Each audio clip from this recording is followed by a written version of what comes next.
మీ business ఏదైనా మీ ఊర్లో promotion చేయాలంటే అది సుమన్ టీవీతోనే సాధ్యం. ఇప్పుడే సంప్రదించండి.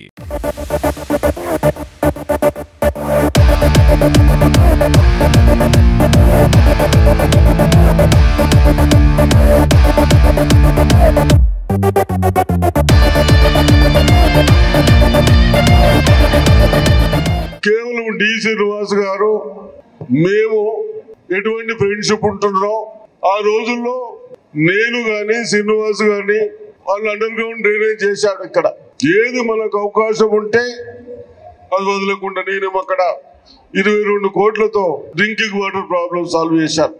ఆ తర్వాత ఈ 10 years లో దాన్ని ఎటువంటి పని చేపట్టకుండా కేవలం బొబ్బలు కలుపుతున్నారే. దాన్ని మరి మొన్ననే నేను కానీ మహేష్ గౌడ్ గారు కానీ మిత్రుడు సబిరోలు గారు కానీ భూపతి రెడ్డి గారు ముఖ్యమంత్రి గారితో మాట్లాడి నిజామాబాద్ డిస్టిక్ లో ప్రాసెస్ చేయాలి, 45,000 కనెక్షన్స్ ఇవ్వాలి అన్న ఉద్దేశంతో చేపట్టాం. ఇది రాజకీయం నేను ఎక్కువ మాట్లాడకుండా.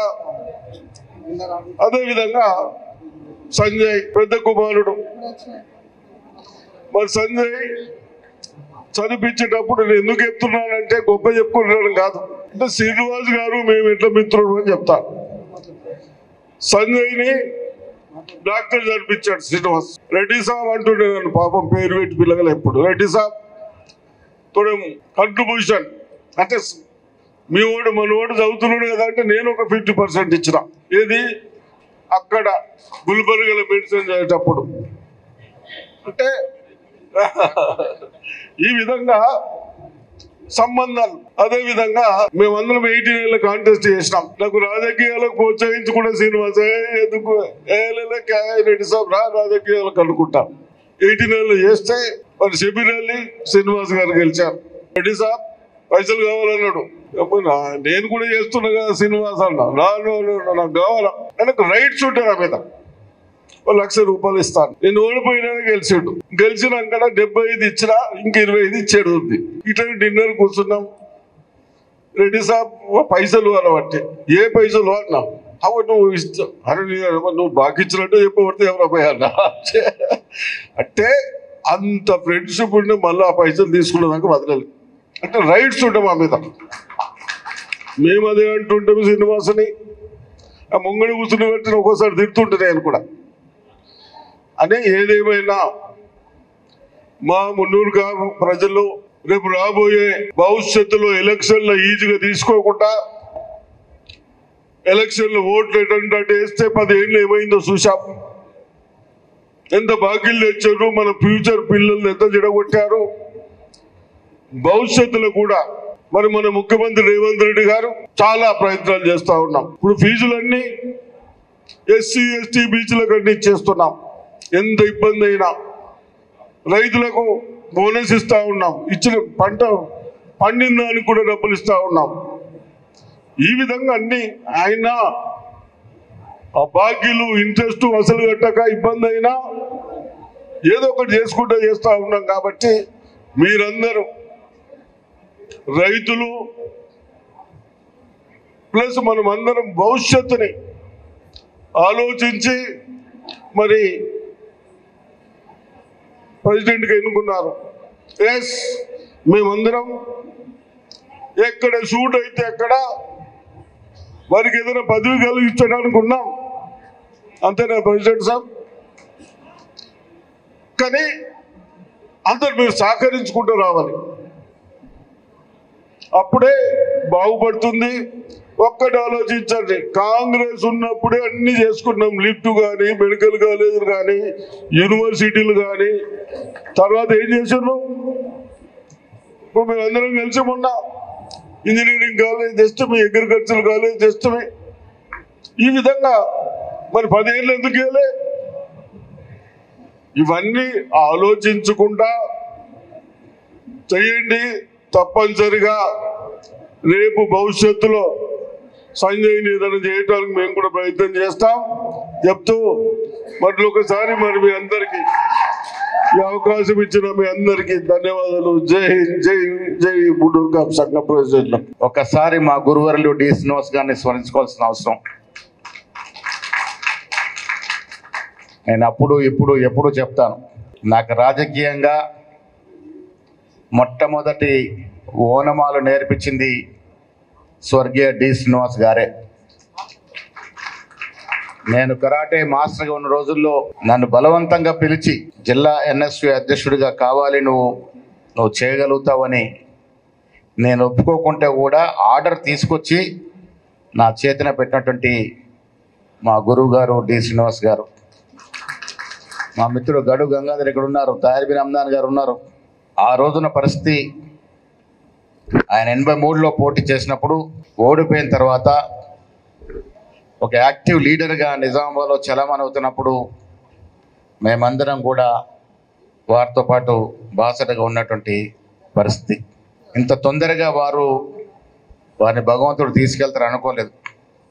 డి శ్రీనివాస్ మరణం అందరికీ ఆశ్చర్యమే. మిత్రులారా, ఒకటి మాత్రం వాస్తవం, నాకు ఇవాళ ఎవరో ఖమ్మం నుంచి ఫోన్ చేశారు, ఒక మాజీ ఎమ్మెల్యే.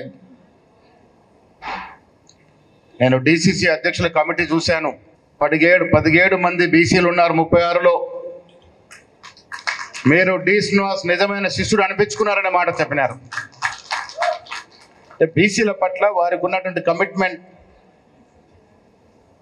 తాను నవ్వక ఎవరు నొప్పియక బీసీల కోసం కార్యక్రమాలు చేసుకుంటూ పోయినాడు. ఆనాడు మున్నూరు కాపు కులంలో పుట్టి నిజామాబాద్ అధ్యక్ష పదవులు ఉండి కూడా రాష్ట్ర వ్యాప్తంగా తీసుకున్నప్పుడు బీసీల ఐక్యత కోసం, బీసీల అభ్యున్నతి కోసం పాటుపడినటువంటి నాయకుడు డి శ్రీనివాస్ గారు. నేను మీకు ఒక మాట మనవి చేస్తా ఉన్నాను, మున్నూరు కాపులు బీసీలో ఒక ప్రముఖమైనటువంటి కులం. నేను చాలా సందర్భంలో ఈ మాట చెప్తాను. నేను గౌడ కుల సంఘం మీటింగ్ పోయినా, పద్మశాలి మా ఈరవతి అనిల్ గారు తీసుకెళ్ళిన మీటింగ్ పోయినా, ముదిరాజుల మీటింగ్ పోయినా ఒక మాట చెప్తాను, ఎవరు ఏ కులంలో పుడితే ఆ కులాభిమానం ఉండే తప్పులేదు, కుల పిచ్చి ఉండకూడదు, కులాభిమానం ఉండే తప్పులేదు. కానీ ఇవాళ సమాజం అటువంటి పరిస్థితి దృష్ట్యా కులాన్ని పక్కన పెట్టి బీసీలంతా ఏకమవుతే మనం 56% అనే విషయం మర్చిపోకూడదనే మాట మనం చేస్తాం. వేరువేరుగా ఉంటే 2%, 3%, 4% లెక్కేస్తారు. ఒకటిగా ఉంటే 56%గా ఉంటామనే మాట ఈ సందర్భంగా మనవి చేస్తా ఉన్నాను. కారణం, ఇలా బీసీల్లో ఐక్యత వస్తూ ఉంది. రాష్ట్రంలో ముఖ్యమంత్రి రేవంత్ రెడ్డి గారి నేతృత్వంలో ఈ దేశ చరిత్రలో ఎప్పుడూ కాని, స్వాతంత్రం ఎక్కడ కాని చరిత్రాత్మక నిర్ణయం 42% రిజర్వేషన్ ఇస్తూ శాసనసభ 2 చట్టాలు చేయడం, కేంద్రంలో ప్రభుత్వం అడ్డు తగిలి అక్కన పెడితే మళ్ళీ ఆర్డినెన్స్ తీసుకురావడం, కుల సర్వే చేయడమే ఒక చరిత్రాత్మక నిర్ణయం, ఆ తర్వాత చట్టాలు చేయడం, ఆర్డినెన్స్ చేయడం. నేను పిసిసి కమిటీ వేస్తే 70% పైగా ఎస్సీ, ఎస్సీ, బీసీ మైనార్టీలకు ఇచ్చినాం. ఇలా జిల్లా కాంగ్రెస్ అధ్యక్షుల్లో కూడా దాదాపు 75% ఎస్సీ, ఎస్టీ, బీసీలకు ఇచ్చాం. ఇవ్వడానికి దోహదపడింది రేవంత్ రెడ్డి గారు. ఒక రెడ్డి బిడ్డ ఉండి కూడా బీసీల అభ్యున్నతి కోసం పాటుపడుతున్నాడు కాబట్టే ఇవాళ రిజర్వేషన్లు చేయగలిగినాం. పిసిసిలో కానీ, డిసిసి కమిటీలో కానీ ఎస్సీ, ఎస్టీ, బీసీ మైనార్టీలకి సముచిత స్థానం ఇవ్వగలిగినాం. నేను మీ అందరికీ మనవి చేస్తూ ఉన్నాను, మనం ఐక్యం కావాలనుకున్నప్పుడు, అన్ని కులాలు ఐక్యంగా ఉండాలనుకున్నప్పుడు మున్నూరు కాపు కులంతోనే మొదలవ్వాలి ఈ కార్యక్రమం అనే మాట కూడా ఈ సందర్భంగా నేను మనవి చేస్తూ ఉన్నాను. నిజామాబాద్ జిల్లా ఎక్కువ శాతం మున్నూరు కాపులుండి రైతాంగం ఉన్నటువంటి జిల్లా. అందుకే పెద్దలు సుదర్శన్ రెడ్డి గారు, షబీర్ అలీ గారు, భూపతి రెడ్డి గారితో పాటు మేమందరం కూడా సమాలోచనలు చేసి రైతాంగపరమైన జిల్లా కాబట్టి ఈ జిల్లాకి అగ్రికల్చర్ కళాశాల తీసుకొచ్చేటువంటి ప్రయత్నం చేసినాం. జిల్లా అభివృద్ధి ధ్యేయంగా ముందుకు పోతున్న తరుణం సుదర్శన్ రెడ్డి గారు మెడికల్ ఎడ్యుకేషన్ మంత్రిగా ఉన్నప్పుడు నిజామాబాద్కి మెడికల్ కళాశాల వచ్చినటువంటి సందర్భం, వాడు ఇరిగేషన్ మంత్రిగా ఉన్నప్పుడు కెనాల్స్ అన్ని కూడా ఆధునికం చేయడమే కాకుండా 20, 21, 22 ప్యాకేజ్ తెచ్చినటువంటి సందర్భం. మా ధ్యేయమంతా కూడా అభివృద్ధి జరగాలని. నేను ఇవాళ పొద్దున్నే 9 గంటలు మా గ్రామం పోయాను. 50 లక్షలతో ఒక దుర్గామాత మందిరం, మా ఫాదర్ గడిచిన మందిరానికి భూమి పూజ చేసి అక్కడ ఒక మాట చెప్పినాను. నేను వేములవాడ నుండి కొండగట్టు మీదుగా మా గ్రామం రాత్నగర్ మీదుగా లింబద్రిగుట్ట మీదుగా బాసర వరకు 380 కోట్లతో టెంపుల్ కారిడార్ రోడ్ తీసుకొస్తున్న మాట కూడా చెప్పడం జరిగింది. ఇంటిగ్రేటెడ్ స్కూలు 10 ఎకరాలు నా భూమి ఇచ్చి ఇంటిగ్రేటెడ్ స్కూల్ రాత్నగర్లో పెట్టాలని నాతో పాటు పాల్గొన్నట్టు ప్రశాంత్ రెడ్డి మేమంతా కలిసి కూడా నిర్ణయం చేయడం జరిగింది. ఇది వ్యవసాయ పరంగా ఆధారపడిన జిల్లా. మున్నూరు కాపులు అధికంగా ఉన్న జిల్లా. ఇక్కడ వ్యవసాయ పరంగా మనకు రావాల్సినటువంటి కార్యక్రమాలు రావాల్సిన అవసరం ఉందనే మాట కూడా నేను ఈ సందర్భంగా మనవి చేస్తా ఉన్నాను. మున్నూరు కాపులతో నాకున్న సాంత్యం మిత్రులు 35-40 ఏళ్ళుగా కొనసాగుతూ ఉంది. కాంగ్రెస్ పార్టీ కూడా గతంలో చాలా మంది మున్నూరు కాపుల్ని పిసిసి అధ్యక్షుడిగా చేసినటువంటి సందర్భం. ఈ జిల్లాకు చెందినటువంటి డి శ్రీనివాస్ గారు 2 మార్లు, అంతకుముందు హనుమంతరావు గారు, కేశవరావు గారు, బొత్స సత్యనారాయణ గారు ఈ రకంగా మున్నూరు కాపు బిడ్డల్ని పిసిసి అధ్యక్షుడిగా చేసినటువంటి సందర్భాలు కూడా రాష్ట్ర కాంగ్రెస్లో ఉన్నాయి.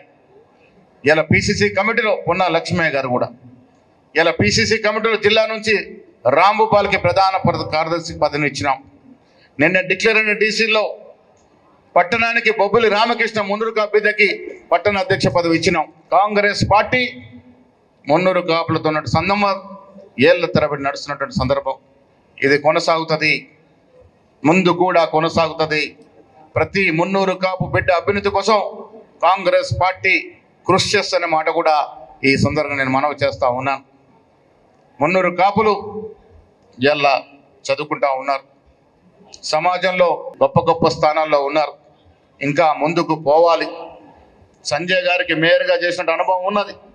ఇలా జిల్లా అధ్యక్షుడిగా మున్నూరు కాపు బిడ్డల్ని ముందుకు ప్రోత్సహించాలి, చదువుకునే విధంగా ముందుకు పంపాలనే మాట కూడా మనవి చేస్తా ఉన్నాను. నేను చాలా సందర్భాల్లో చెప్తాను, చదువు అనేది చాలా ప్రామాణిక మిత్రులారా. అది ఏ కులమైనా చదువుకుంటేనే భవిష్యత్.